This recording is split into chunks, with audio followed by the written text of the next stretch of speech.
اہل کتاب کا قول ہے کہ اللہ عز و جل نے حضرت موسیٰ علیہ السلام کو حکم دیا کہ ایک قبہ تعمیر کرے جس میں شمشاد کی لکڑی، جانوروں کی کھال اور بھیڑوں کی اون شامل ہوں، اور پھر اسے رنگین ریشم، سونے اور چاندی سے مزین کیا جائے۔ اس قول کی تفسیر اہل کتاب کے ہاں مفصل ملتی ہے۔ اہل کتاب کہتے ہیں کہ انہیں یہ بھی حکم دیا گیا کہ اس گنبد کے 10 پردے ہونے چاہیے، جن میں سے ہر پردہ کی لمبائی 28 گز اور چوڑائی 4 گز ہو۔ اس گنبد کے 4 داخلی دروازے ہوں جس پر حریر اور سفید ریشم کے پردے لٹکے ہوئے ہوں۔ یہ دروازے اندر اور باہر سے سونے اور چاندی سے جڑے ہوئے ہوں۔ ہر زاویے میں 2 دروازے ہوں اور اس کے علاوہ بھی بڑے بڑے دروازے ہوں۔ علاوہ ازیں توریت میں اس گنبد کے متعلق بے شمار دوسری تفصیلات موجود ہیں اور کئی قسم کے قیمتی پردوں کا بھی ذکر کیا گیا ہے۔ اہل کتاب کا یہ بھی قول ہے کہ اللہ عز و جل نے حضرت موسیٰ علیہ السلام کو شمشاد کی لکڑی سے ایک تابوت بنانے کا بھی حکم دیا، جس کی لمبائی 2.5 گز اور چوڑائی 2 گز اور اونچائی 1.5 گز ہو، اور وہ اندر اور باہر سے خالص سونے سے جڑا ہوا ہو۔ اس کے چاروں کونوں میں 4 حلقے ہوں اور ہر کنارے پر 2 فرشتے ہوں، یعنی فرشتوں کی مورتیاں ہوں اور ان کے پر بھی ہوں۔ ان مورتیوں کو سونے سے تیار کیا گیا ہو۔ یہ دونوں فرشتے آمنے سامنے ہوں۔ یہ صندوق بسلیال نامی شخص کی کاریگری تھی۔ اہل کتاب کا یہ بھی قول ہے کہ حضرت موسیٰ علیہ السلام کو حکم دیا گیا کہ وہ شمشاد کی لکڑی سے ایک میز بھی تیار کریں جس کی لمبائی 1 گز اور چوڑائی 1.5 گز ہو۔ یہ بھی خالص سونے سے جڑا ہو۔ میز کے چاروں کونے انار کی طرح سونے جیسی لکڑی سے موڑے گئے ہوں اور دسترخوان پر پیالے، چمچ وغیرہ چنے گئے ہوں، اور یہ تمام برتن بھی سونے کے ہوں۔ اسی طرح ایک شمعدان بنانے کا بھی حکم دیا گیا، یہ بھی خالص سونے کا ہو اور اس کی 6 شاخیں ہوں اور ہر شاخ خالص سونے کی ہو اور ہر جانب 3 شاخیں ہوں۔ اس شمعدان کے اوپر 4 قندیلیں ہوں اور اسے بھی بسلیال نامی شخص بنائے جسے قربان گاہ بنانے کا حکم دیا گیا ہے۔ یہ قبہ موسوی سال کے پہلے دن نصب کیا گیا اور وہ ربیع کا پہلا دن تھا اور تابوت شہادت نصب ہوا۔ ممکن ہے کہ قرآن پاک کی اس آیت میں اسی کا ذکر ہو۔ اور کہا ان کے نبی نے ان سے کہ اس کی بادشاہی کی نشانی یہ ہے کہ آئے تمہارے پاس تابوت جس میں تمہارے رب کی طرف سے دلوں کا سکون ہے اور کچھ بچی ہوئی چیزیں ہیں، معزز موسیٰ اور معزز ہارون کے ترکہ کی۔ اٹھا لائیں گے اسے فرشتے، بے شک اس میں بڑی نشانی ہے تمہارے لیے اگر ایمان لانے والی ہو۔ اس واقعہ سے متعلق تورات میں بے شمار روایات موجود ہیں۔ تورات میں اہل کتاب کے لیے قوانین الہی، قربانی کے طریقے اور دیگر احکامات تفصیلاً مذکور ہیں۔ تورات میں یہ بھی موجود ہے کہ یہ گنبد بچھڑے کی عبادت سے قبل ان کے ہاں موجود تھا، اور یہ بات یقینی ہے کہ بچھڑے کی عبادت کا واقعہ بیت المقدس میں ان کی آمد سے قبل وقوع پذیر ہوا۔ اہل کتاب کے نزدیک قباء کی اہمیت بیت اللہ شریف جیسی ہے، جس طرف رخ کرتے وہ نماز ادا کرتے تھے اور بارگاہ الہی میں حاضر ہوتے تھے۔ حضرت موسیٰ علیہ السلام جب اس میں داخل ہوتے تو لوگ ان کے ارد گرد کھڑے ہو جاتے اور بادلوں کا ستون اسی کے دروازے پر اترتا۔ تب وہ اللہ عز و جل کے حضور سجدہ ریز ہوتے اور اللہ عز و جل اس نوری ستون میں حضرت موسیٰ علیہ السلام سے ہم کلام ہوتا۔ دونوں کے درمیان باہمی راز و نیاز کی باتیں ہوتی اور امر و نواہی کے احکامات حضرت موسیٰ علیہ السلام کو عطا کیے جاتے۔ حضرت موسیٰ علیہ السلام تابوت کے پاس فرشتوں کے مجسموں میں نمایاں جگہ پر کھڑے ہوتے، اور جب کلام ختم ہوتا تو پھر بنی اسرائیل کو ان احکامات سے متعلق آگاہ فرماتے تھے۔ جب کسی معاملہ میں لوگوں کو آگاہی دینی ہوتی اور اس بارے میں کوئی تفصیلی حکم موجود نہ ہوتا تو حضرت موسیٰ علیہ السلام اس تابوت کے پاس فرشتوں کے دونوں مجسموں کے درمیان کھڑے ہو جاتے اور پھر اس معاملہ میں انہیں مکمل آگاہی ہوتی اور لوگوں کے درمیان فیصلہ کیا جاتا تھا۔ اہل کتاب کے لیے سونے اور ریشم ان کی شریعت میں حلال تھا، جسے وہ لوگ اپنی عبادت خانوں میں استعمال کیا کرتے تھے۔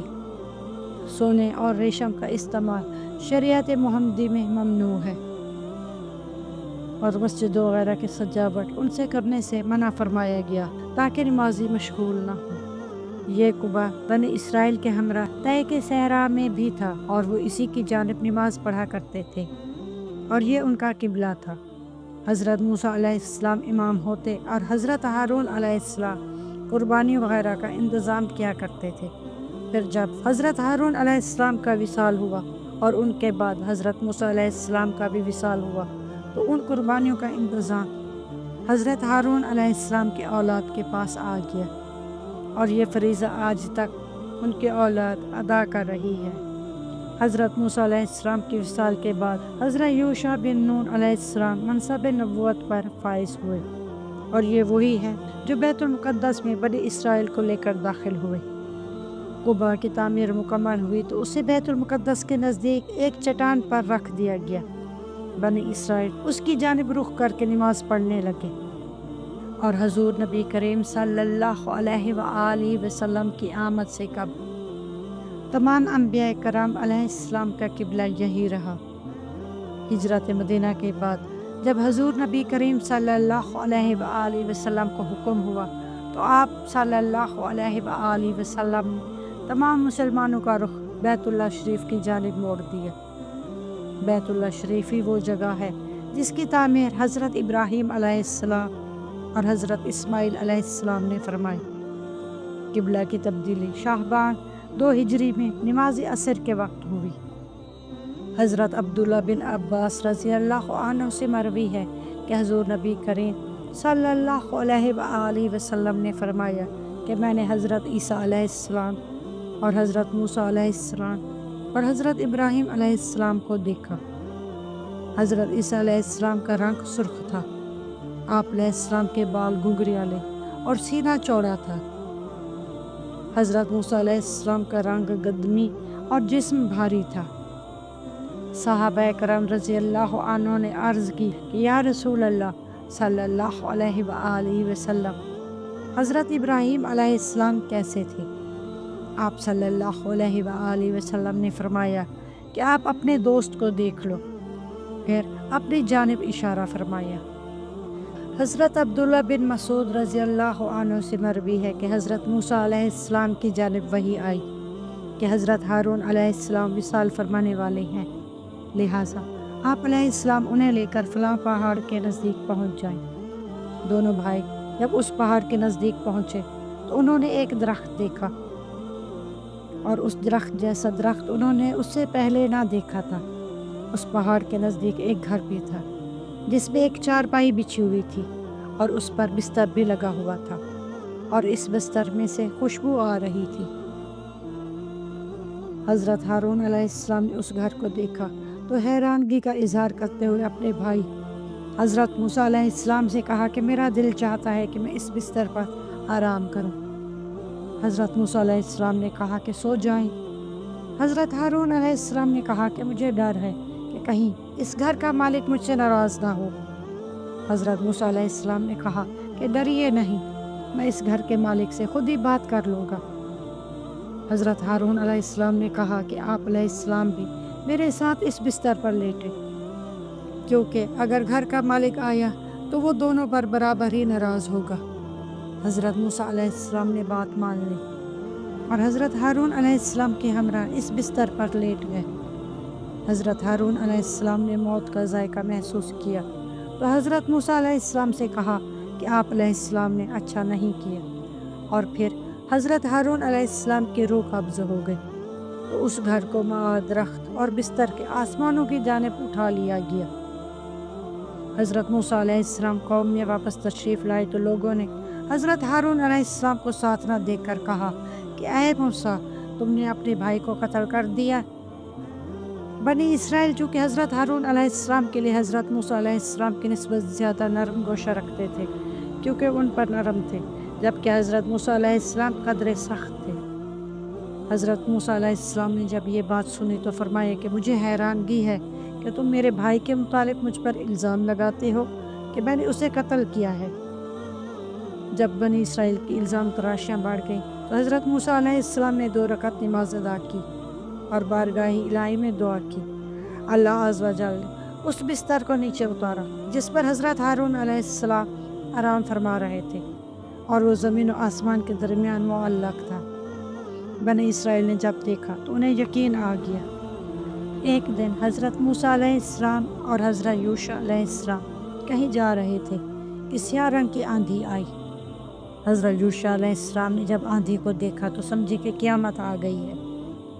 وہ حضرت موسیٰ علیہ السلام سے لپٹ گئے اور کہنے لگے کہ قیامت قائم ہو گئی اور میں اللہ کے نبی کے جسم سے لپٹا ہوا ہوں۔ حضرت موسیٰ علیہ السلام اس وقت حضرت یوشع علیہ السلام کے ہاتھوں میں یوں نکل گئے کہ صرف ان کی قمیض ان کے ہاتھوں میں رہ گئی۔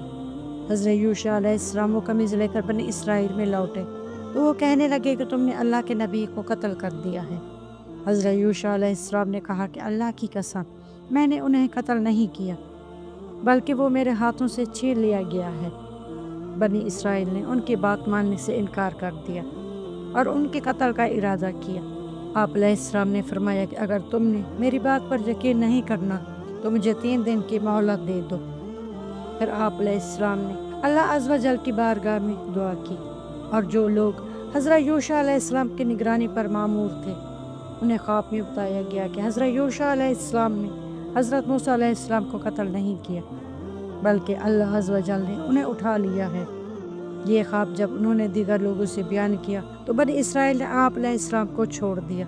اس سے قبل ہم بیان کر چکے ہیں کہ طے کے صحرا میں حضرت موسیٰ علیہ السلام کے ہمراہ جانے والوں میں حضرت یوشع علیہ السلام اور حضرت کالب مشہور ہیں، اور حضرت کالب حضرت موسیٰ و حضرت ہارون علیہ السلام کی بہن حضرت مریم کے شوہر ہیں، اور انہی دونوں نے بنی اسرائیل کو ان ظالموں کی بستی میں داخل ہونے کا کہا تھا اور کہا تھا کہ ہم ان کا مقابلہ کر سکتے ہیں۔ حضرت وہاب بن منبع رضی اللہ عنہ سے مروی ہے کہ حضرت موسیٰ علیہ السلام کا گزر فرشتوں کے گروہ کے پاس سے ہوا تو آپ علیہ السلام نے دیکھا کہ وہ ایک قبر کھود رہے ہیں، اور اس سے زیادہ خوبصورت قبر انہوں نے پہلے نہیں دیکھی تھی۔ آپ علیہ السلام نے فرشتوں سے دریافت فرمایا کہ تم یہ قبر کس کے لیے کھود رہے ہو؟ انہوں نے کہا کہ ہم یہ قبر ایک نیک بندے کے لیے کھود رہے ہیں اور وہ اللہ عز و جل کے مقرب ہیں۔ اگر آپ علیہ السلام اس نیک شخص کی طرح بننا چاہتے ہیں تو اس میں داخل ہو جائیے اور لیٹ جائیے، اپنے رب کی جانب متوجہ ہوں اور سانس آہستہ آہستہ لیں۔ حضرت موسیٰ علیہ السلام نے ایسا ہی کیا اور اس قبر میں لیٹ گئے۔ چنانچہ آپ علیہ السلام کا وصال ہو گیا اور فرشتوں نے آپ علیہ السلام کی نماز جنازہ ادا کی اور دفن کیا۔ اہل کتاب کا قول ہے کہ حضرت موسیٰ علیہ السلام کی عمر مبارک باوقت وصال 120 برس تھی۔ حضرت ابو ہریرہ رضی اللہ عنہ سے مروی ہے کہ حضور نبی کریم صلی اللہ علیہ وآلہ وسلم نے فرمایا کہ موت کا فرشتہ لوگوں کے پاس کھلم کھلا آتا ہے۔ چنانچہ جب وہ حضرت موسیٰ علیہ السلام کے پاس آیا تو حضرت موسیٰ علیہ السلام نے اسے تھپڑ رسید کر دیا جس سے اس کی آنکھ نکل گئی۔ ملک الموت بارگاہ الہی میں حاضر ہوئے اور عرض کی کہ الہی، موسیٰ علیہ السلام نے میری آنکھ پھوڑ دی، اگر میں ان کے مرتبہ سے واقف نہ ہوتا تو یقیناً ان پر سختی کرتا۔ اللہ عز و جل نے فرمایا کہ میرے بندے کے پاس واپس جا اور اس سے کہے کہ بیل کی کھال پر ہاتھ رکھے اور اس کے حصے میں جتنے بال آئیں گے میں اسے اتنے سال مزید زندگی دے دوں گا۔ ملک الموت نے حضرت موسیٰ علیہ السلام کے پاس جا کر اللہ عز و جل کا پیغام پہنچایا تو حضرت موسیٰ علیہ السلام نے پوچھا کہ اس کے بعد کیا ہوگا؟ اس نے کہا کہ موت۔ آپ علیہ السلام نے فرمایا کہ ابھی دے دو۔ ملک الموت نے انہیں اچھی طرح سونگا اور روح قبض کر لی۔ حضرت یونس رحمۃ اللہ علیہ فرماتے ہیں کہ اللہ عز و جل نے ملک الموت کو اس کی آنکھ لوٹا دی تھی، اور پھر اس واقعہ کے بعد وہ لوگوں کی روح قبض کرنے کے لیے ان کی نظروں سے اوجھل ہو کر آنے لگے۔ واللہ اعلم۔ دوستو، یہ تھا ایمان، صبر اور شکر کا وہ درس جو ہمیں اس واقعے سے ملتا ہے۔